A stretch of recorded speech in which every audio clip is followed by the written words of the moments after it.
More housing is being planned for mature estates like Farrer Park and Dakota Crescent. Nearly 10,000 new dwelling units are also expected in Bayshore, and it's the latest in a series of efforts by the government to rejuvenate familiar places. The Draft Master Plan also revealed how the Greater Southern Waterfront will be developed and what the space occupied by Paya Lebar Air Base could look like once it's moved out from 2030. Wendy Wong with more.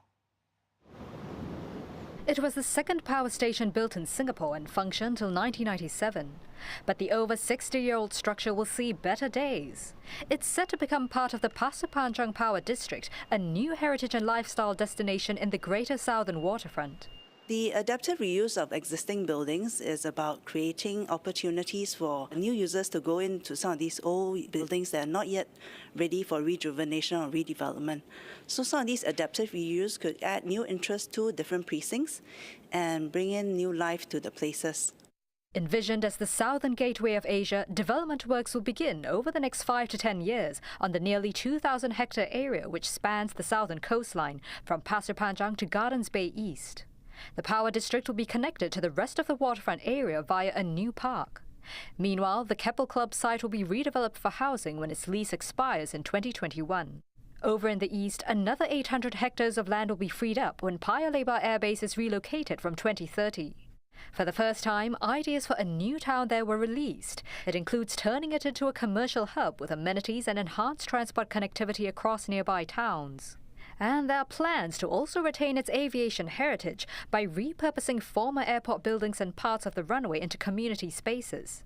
The master plan also gives mature estates a new lease of life. Future housing and amenities are in the pipeline for some, with due regard given to their heritage. At Dakota Crescent, 6 old Singapore Improvement Trust blocks will be fashioned into a community space to rejuvenate the place. While at Farrer Park, the iconic Farrer Park swimming pool and former boxing gym will be retained to celebrate the area's sporting heritage. So when we say we are not done building Singapore, it's not simply a case of adding new buildings.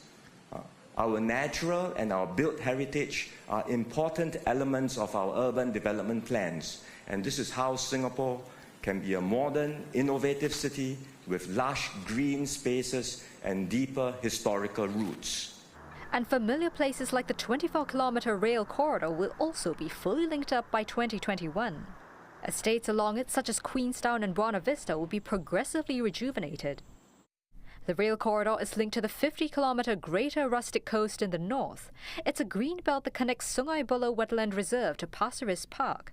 And it's all part of the nation's goal of giving over 90% of households a park within walking distance.